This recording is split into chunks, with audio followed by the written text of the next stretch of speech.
അസക്ക ഈ ഇടയ്ക്കൊക്കെ ഭയങ്കര ട്രെൻഡിങ് ആയിരുന്നു ഈ ഡൽഹി വണ്ടിയുടെ കാര്യം പറഞ്ഞു, റേറ്റ് കുറച്ച് കിട്ടും, അവിടെ നിർത്താൻ മതി എന്നൊക്കെ പറഞ്ഞിട്ട്. സത്യത്തിൽ എന്താണ് അതിൻ്റെ ഒരു സത്യാവസ്ഥ? നിങ്ങളൊരു യൂസ്ഡ് കാറിന്റെ ആളെന്ന നിലയിൽ എന്താണ് അതിന്റെ സത്യാവസ്ഥ? ഡൽഹിയിലും കേരളത്തിലും ഉള്ള വ്യത്യാസം നല്ല ക്വാളിറ്റി വണ്ടികൾക്ക് ഒരു 10 ലക്ഷം അബോവുള്ള വണ്ടികൾക്കൊക്കെ 2 ലക്ഷം രൂപ വ്യത്യാസം ഉണ്ടാവും. ചെറിയ വ്യത്യാസം ഉണ്ടാവും. അവിടെ 12 ആണെങ്കിൽ ഇവിടെ എന്താണ് 14. ഞാൻ പറഞ്ഞത് വീണ്ടും ആവർത്തിച്ച് പറയുന്നു, ക്വാളിറ്റി വണ്ടികൾക്ക്. ഈ ക്വാളിറ്റി കുറയാന്ന് പറഞ്ഞാൽ അവിടെ 90% വാഹനങ്ങൾ ടാക്സി ഓടിയ വാഹനങ്ങളാണ്. ഓരോ കമ്പനിയുടെ വാഹനങ്ങൾ ഒന്നിച്ചെടുക്കുകയാണ് കേരളത്തിലെ ഡീലർമാർ സാധാരണ ചെയ്യുന്നത്. അതിന്റെ ഭാഗമായിട്ട് കിലോമീറ്റർ അധികം ഓടിയത് ആ വാഹനങ്ങൾക്ക് ചെറിയ വ്യത്യാസങ്ങളുണ്ടാവും. ഫ്ലഡഡ് ആയ വണ്ടി, ആക്സിഡന്റ് ആയ വണ്ടി, ഇത്തരം വാഹനങ്ങളാണ് നേരത്തെ പറഞ്ഞ വീഡിയോയിലൊക്കെ കിട്ടാൻ സാധ്യത ഉണ്ടെങ്കിൽ കിട്ടുള്ളൂ. ഞാനത് ആവർത്തിക്കുന്നു, അത്തരത്തിലുള്ള വാഹനങ്ങൾ കുറവാണ്.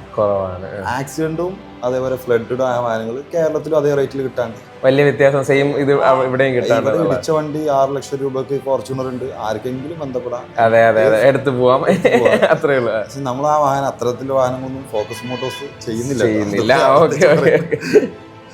സോ അത്രേ ഉള്ളൂ, അല്ല വലിയ സംഭവമായിട്ടൊന്നും പറയേണ്ടിയില്ല എന്നുള്ളതാണ്.